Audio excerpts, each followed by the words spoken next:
Good evening, everybody. How you doing? Sunday after the draft. This is the day for grades. There's actually a tweet out there. I should probably retweet it so you guys can all see it. But there is someone out there who actually goes through like the top 17 or 18 different draft graders and then compiles the grade for every team and then does a GPA. Now, according to this, the Bills finished 21st this year. They had a GPA of just under 3. And basically, the Bills draft had a pretty solid mix of, there's some A's, A minuses in there, a lot of B's, some C's. I don't think they had a single D, but most of it was in the B minus to C plus range, maybe a little closer to the B area. And I think that's about right. I mean, look, this Bills draft was not spectacular. And I don't know how much the Bills and Brandon Beane could have done to avoid that. This was just a bad spot to be in this particular year because most experts thought there were maybe 15 or 20 really first round level players available in this draft. So at 30, the Bills weren't getting one of those guys. They're spending their first round pick on a guy who probably would be better off in the second round. And then even after that, the next group, went from about 25 to 55 or so, and the Bills were at 63. So again, they were just outside of the drop off, and I think that, went through towards the end of the draft and kind of, meshes together a little bit. You don't see as much of a drop, but the Bills were just not in the right spot to land high-level players. And, we talked about this before the draft, that the Bills might have to look at this draft from more of a long-term lens than a short-term impact lens. And I think they did that. And not necessarily intentionally, but when you get to the bottom of that first round and there's no more first-round locks left, you're choosing between maybe a guy who might help a need more or maybe might be a more likely to be an immediate impact but a lower impact guy or a guy who can't turn into a star, or you take the big swing with a guy like Greg Rousseau, who may not be much of an impact this year, but if you develop him right, 2022, 2023, you might have a really, really good pass rusher on your hands. Either way, I like the fact that Bills went pass rusher. That was by far their biggest need. They hadn't addressed it at all when it comes to free agency. So I did not mind that at all. And I don't mind Rousseau in round one. You look at the two guys that went right after him in Jason Owe, I think his name now is Odabe. Something like that. He went to a different name. I don't know what it is. He's not on the Bills, so I won't worry about him just now. He's playing in Baltimore. And then Joe Tryon went to Tampa. I'd rather have Rousseau than both those guys. I thought the Bills, of the three guys, they picked the right guy. So I got no problem with that pick. In fact, the only pick that I'm really going to sit here and quibble with might be the second one, Carlos Basham. I was a huge fan of Ronnie Perkins, who went to New England almost a full round later. So it wasn't like this is a guy that went 3 picks later. Now, I know a lot of people have Basham. There's some draft nicks who had Basham pretty high on their draft board. So Buffalo getting him down in the 60s was actually a steal from their point of view. And I don't hate the pick. I just really like Perkins. So if it was me, that's what I would have gone with. But I get both, and I can't sit here and tell you that either pick is the wrong thing. And there's, when you talk about grading a draft, there's a whole number of different ways to look at it.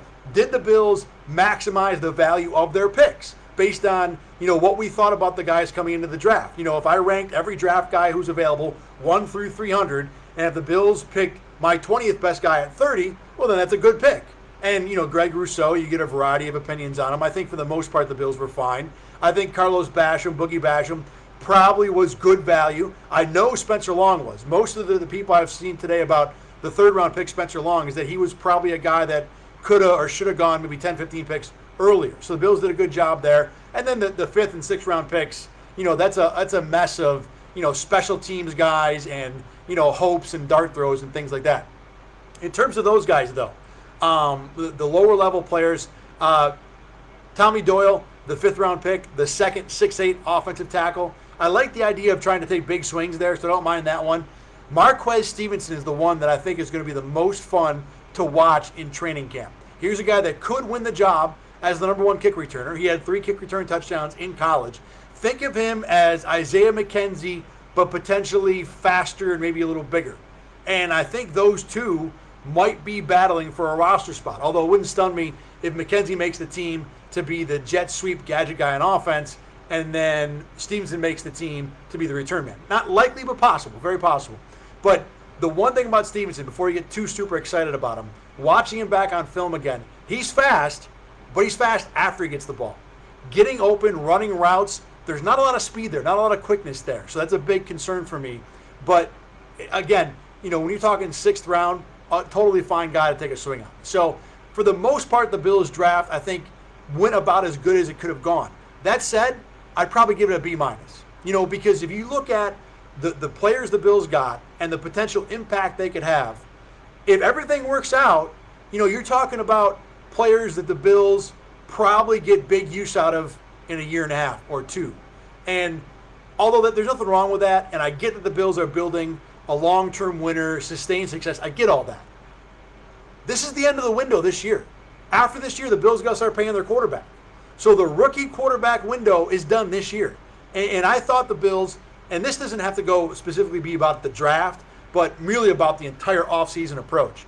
I really thought the Bills should have put a little more into trying to win this year, even if it meant sacrificing some long-term assets. And again, to me, if we really want to break this down, where I thought this offseason went wrong, and not, oh my God, it's off the rails, a disaster. Just, hey, Brandon Beane chose path A. I think I would have gone path B, is signing Matt Milano and spending that money on a linebacker as opposed to going after a veteran pass rusher that could have an impact this year. I mean, you look at Rousseau and Basham. Basham might be a little more pro-ready, but A.J. Epinesa was more pro-ready last year, and, the guy had just about a negligible impact. I mean, I went through his stats. Epinesa's last 10 games, he had 0 sacks, 1 tackle for a loss, 3 quarterback hits. 10 games, including the playoffs. If you got that out of Basham and Rousseau this year, then you've just taken your first and second round picks and basically made them irrelevant for this season. So if that's your play, and then next year you got to play your quarterback. Now, yeah, great. Now you've got Rousseau and Basham and guys who might develop, and maybe Epinesa develops too. I get all that. But you could have gone with a guy like Ronnie Perkins, who might be a little more of an impact this season. Or like I said, instead of spending the money on Matt Milano, go sign Carl Lawson and let him have an impact this year. Yeah, it might hurt you at linebacker, but would you rather be good at linebacker or good at pass rusher? And let me, again, back up a little bit. I'm not saying Brandon Beane's a total idiot and this is going to blow up in his face. I get it. And it could easily work out well. I'm just saying that what the Bills have done for this season, which is their last season with a rookie quarterback contract, is they've decided to bring the team back from last year in its entirety, the team that got walloped in the AFC Championship game and walloped by the team who then got walloped in the Super Bowl, and tried to run it back with that team with minimal help, minimal likely help. Now, Basham and Rousseau could be good this year. Epinesa could be better this year. And really, I think what Brandon Beane is betting on is that the guys he already had will get better. Cody Ford, Tremaine Edmonds, Ed Oliver, Epinesa, even Josh Allen. And that's, considering the salary cap ramifications, that might be the right play. But to see, they really, let's be honest, the Bills were not close to a championship. Sure, they were one game away from a Super Bowl, but they weren't in the game they played against the team that went to the Super Bowl. And they weren't in the game they played against that team in the regular season at home either. So this is not a team that just had to run it back and get a little bit better. They needed a jump. Doesn't mean they can't get one, but they needed a jump. And it does not look like what the Bills have done through this offseason has given them that jump. What the Bills are bringing in from the outside, how the roster's changed, does not look likely they're going to get that jump. It's going to have to come from within. So, am I going to tell you it's going to happen? It could. And I'll tell you what, especially with Josh Allen, at this point, you doubt him having an improvement at your own risk. I expect Josh Allen to be better this year.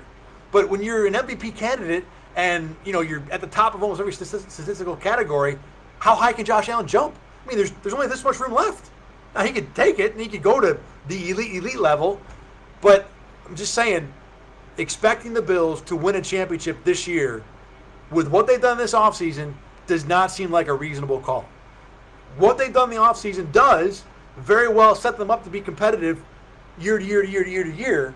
But as we've seen in the NFL, unless you have Tom Brady, it's hard to win a Super Bowl when you have a quarterback that's not on his rookie contract. And that, I think, is the big concern for the Bills. What do you guys got from here?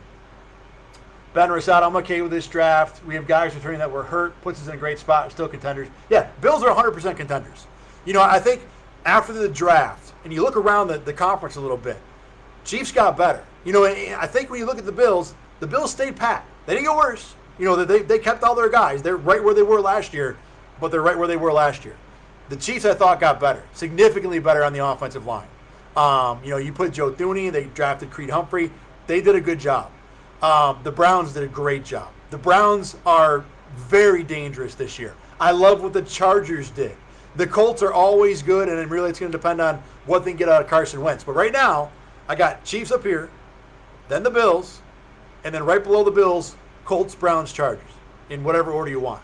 So while the Bills stood pat, I think the Chiefs pulled away from them a little bit, and you've got teams like the Browns and the Chargers and maybe the Colts who closed the gap a little bit. And I think that the division closed the gap a little bit too, but saying the AFC East is closer, it couldn't have gotten further away. It was going to get closer just because of how bad it was compared to the Bills last year. Corey Tessie has hope in Stokes. Packers got him. Yeah, right before that. Happy with Rousseau, but he needs a lot of work. Yeah, I wasn't a huge Stokes fan, but I get that. I get that thought. Newsom I would have liked. Stokes. If it was Stokes or Rousseau, I think I still would have gone Rousseau because with the corner, I still think Dane Jackson can do the job. And Brandon Beane did not say specifically that Dane Jackson is the guy and he's going to be fine. I think Dane Jackson is going to be fine. Now, if Greg Newsom was available at 30, I'd have been totally fine with that pick too. But I think the Bills are fine at corner with Dane Jackson as your number 2 this year. John Ayala, B to B+. Brandon Beane said he's going to address the defense. Did that. He sure did. There are going to be some big boy pass rushers for sure. Rousseau's not a fast guy. The thing about Rousseau, he's so tall that his stride just gets you somewhere quickly. So I don't think he's fast, but he has such a big stride, it helps. I don't know if that means he's not fast, but I think you know what I'm talking about. Rousseau developed at the NFL level. The opposing offense going to have a problem for sure. Yeah. John Allen, I don't think Diggs individually, to your last point, expecting Josh Allen and Diggs to get better. I don't know if Diggs individually gets better, but I think it is very fair to expect the Allen to Diggs connection to become tighter and as a pairing for them to get better. Diggs is already really good. It's hard to expect him to get better individually, but I think I know what you're saying right there. Tyler Kinney, long arms for Rousseau will help. Look, the fact that they got a 6'4", a 6'7", and a 6'5" pass rushing edge, in their first and second round, there are certain advantages to that. But both guys need some work. Rousseau more than Basham.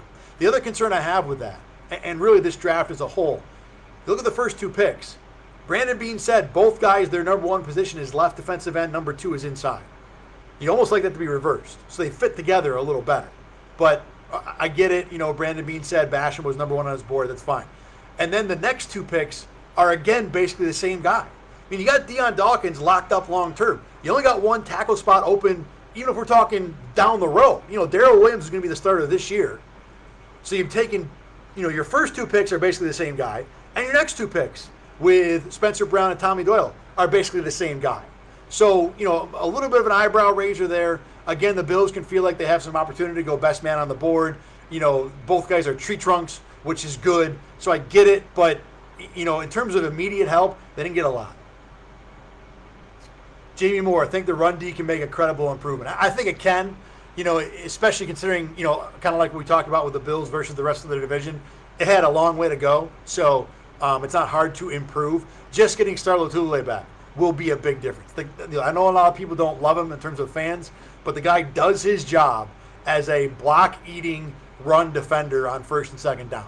So just having him back will make a difference, and I think it'll allow Ed Oliver. Ed Oliver played a little bit of that 1 tech, that kind of nose position last year. I want to push him back to the 3 tech, over the tackle and let him stay there. And by having Star back, I think it makes it more comfortable for the Bills to do that. Yeah, we just talked about that. 9 to 10 TDs, Allen to Diggs, I think that's reasonable. We can get into, Allen year 2, and like I said, there's not much more room for Allen to go up. So maybe he comes down just because it's hard to go up. It won't be a lot, maybe a little bit. But we got a lot of time to talk about that. So thanks for tuning in tonight. I appreciate it. We're done with the draft. Tomorrow the Bills should announce that they're going to pick up the 5th-year option, certainly for Josh Allen and probably for Tremaine Edmunds. That's the big story to keep an eye on for tomorrow. So I'll catch you later.